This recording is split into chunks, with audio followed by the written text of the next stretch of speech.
بسم الله الرحمن الرحیم. زه بختیار شګیوال یم او تاسې ته ښه راغلاست وایم. هیله ده چې ټول به روغ جوړ یئ. نننۍ موضوع مو د مایکروسافټ وینډوز 11 ده چې څنګه موږ کولی شو مایکروسافټ وینډوز 11 په خپل کمپیوټر کې انسټال کړو. ځکه چې څو ورځې کېږي چې نوې مارکیټ ته راغلې ده او ډېره ښه وینډوز ده، باید چې دی موږ د نوې ټکنالوژۍ سره د ټولو نه د مخه ځان بلد کړو او دا کې معلومات ځان ته حاصل. څنګه کولی شو چې موږ دا په کمپیوټر کې انسټال کړو؟ یو ورور په کمنټ کې پوښتنه هم کړې وه زموږ څخه چې موږ ته چې دی د وینډوز 11 د انسټالیشن طریقې راوښایه. طریقه چې دا موږ سره سیم هماغه طریقه ده څنګه چې به موږ وینډوز 10 او وینډوز 7 او وینډوز 8 او 7 نور مخکې چې دی د یو اس بي د لارې وینډوز موږ انسټالول، هماغه طریقه ده چې موږ سره چې دی صرف یو آیسو فایل چې زه دلته ډبل کلیک کوم نو ما سره په ډي ډرایو کې پروت دی د وینډوز 11 په انسټالر په نوم باندې چې دا څه کم 45 جی بي دی. او موږ سره چې دی یو سافټویر په کار دی چې هغه سافټویر ما سره هم شته دی په دې ځای کې د روف په نوم باندې. او یو اس بي چې دی ما سره هم د دې ځای نه ما سره یو اس بي شته دی چې ما سره په دې ځای کې 32 جی بي یو اس بي ده. زه به دا دې کمپیوټر ته چې دی ورکړم د دې ځای نه. اوس چې دی زه به لږ پروسس غواړي دا به موږ ورکړو، لږ پروسس غواړي دا به موږ وکړو. دلته اول چې دی کله چې تاسو یو اس بي ورکړئ نو را به شي خپله یو اس بي به چک کوئ چې آیا زموږ په دې یو اس بي کې خو څه مهم فایلونه نشته. که چېرته په دې کې مهم فایلونه وي نو تاسو به د دې نه یو بیک اپ واخلئ، یعنې دا به کاپي کوئ ډي ډرایو ای ډرایو چې هر څه کې چې دی دا ور اچوئ، یو ځای کې مهم فایلونه ترې لرې کوئ. ځکه چې دا هر څه چې دی کله موږ ور واچوو نو دا بیا فارمیټ کېږي نو د منځه ځي.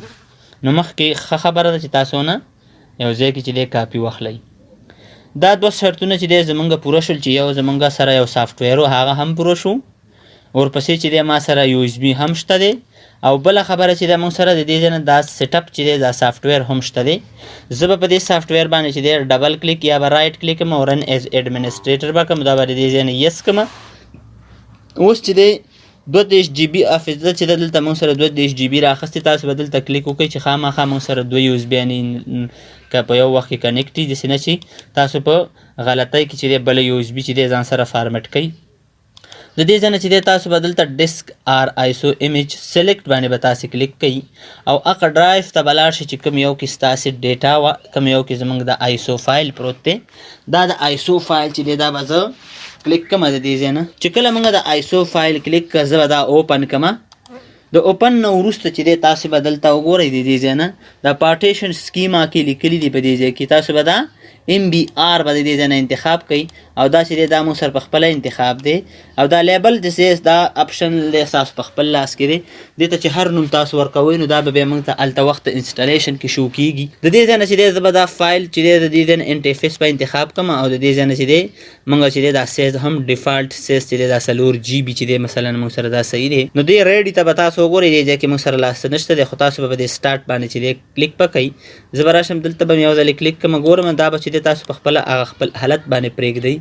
نو اوس چې دی زه به د دې ځای نه راشم دلته په دې کې به په دې سټارټ باندې به زه کلیک کوم او دا چې دی تاسو ته دلته موږ او تاسو ته چې دی یو وارننګ راکوي چې تاسو سره په دې کې که څومره ډیټا تاسو سره وي دا ډیټا ستاسو موږ سره چې دی دا فارمیټ کېږي او د مخکې د فارمیټ نه چې دی دا تاسو ډیټا نه بیک اپ واخلئ او چېرته یې کېږدئ. نو زه وایم چې نه زموږ په یو اس بي کې چې دی فعلا هېڅ نشته دی، نو دا به تاسو د دې ځای نه چک کوئ اوکې به کوئ. اوس چې دی ډیلیټینګ فایل باندې شروع شو کلینینګ. اوس چې دی د دې ځای نه موږ سره کریټ فایل سیسټم ټاسک کمپلیټ روان دی چې دا هر څو ته ورسېدو د هغې نه وروسته چې دی زموږ به بیا موږ سره چې دی د یو اس بي چې دی دا فایل سیسټم به ټولو ته کاپي شي او د کاپي نه وروسته چې دی موږ به په دې ځای کې ګورو چې آیا زموږ یو اس بي اوس جوړه ده که ناجوړه ده. کاپي آیسو فایل چې دی دې ځای کې شروع شو نو ګورو چې زموږ یو اس بي به جوړی او که به ناجوړی. د هغه پورې چې تر څو دا 100% ته رسېږي نو زموږ ویډیو ډېره اوږدېږي، د هغې لپاره زه خپله ویډیو سکپ کوم او بیا چې کله موږ 100 ته ورسېدو د هغې نه وروسته چې دی موږ به خپله یو اس بي چیک کړو بیا به یې ولګوو. ښه اوس چې دی زموږ پروسس چې دی په حالت د کمپلیټ کېدو کې دی د خیره سره چې 9.5 شوی دی.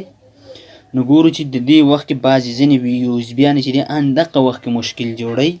یو سور دغه کومه ګرین لاین چې دی دا په سور لاین باندې یعنې رډ لاین باندې اوړي.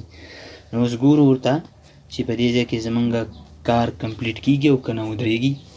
نو صرف 9.9 وشو نو څه 3% څه د پاسه پاتې دی هغه هم په 1% کې. نو ګورو له خیره څه کېږي. زموږ دا چې دی 100% کاپي شو فایل کمپلیټ شو. سیستم زموږ زموږ USB چې دی ریډي شوله، یعنی زموږ چې کوم پروسس و هغه چې دی کمپلیټ شو. اوس به موږ څه کوو بس اوس چې دی زه راځم دا USB چې دی زه دا کلوز کوم د دې ځای نه. اوس ما ډبل کلیک په دې سپیسي باندې.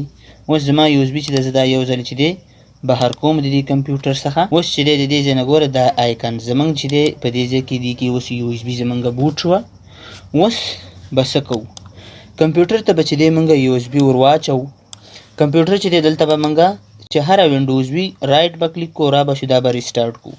چې کله موږ ریسټارټ کوو د ډیل کمپیوټر دپاره دا ځان سره یاد ساتئ، د سونی کمپیوټر دپاره، د HP کمپیوټر ځینې بعضې وخت کې او نور ځینې کمپیوټرونه چې دي دیو دپاره بعضې F12 به موږ د کیبورډ څخه وهو چې کمپیوټر هم ریسټارټ کوو، او د HP کمپیوټر دپاره، د Acer کمپیوټر دپاره او ځینې نور کمپیوټرونه چې دي توشیبا کمپیوټر دپاره دې ته چې دی موږ بیا F9 وهو. نو F9 چې وهو نو دا زموږ بوټ کېږي، دا USB فلش چې دی دا ځان سره جګوي او وینډوز زموږ انسټالیشن شروع کېږي. د دې نه وروسته چې دی زموږ انسټالیشن نه کېږي، نه ریکارډ کېږي انسټالیشن، هغه چې دی بیا د موبایل په کامره باندې کوو. او فعلا دپاره چې دی دغه پروسس چې دی دا زموږ یو څه اندازه پروسس کمپلیټ شو. د دې نه وروسته چې دی موږ به وینډوز انسټالیشن بیا د موبایل د کامرې د لارې نه کوو انشاءالله.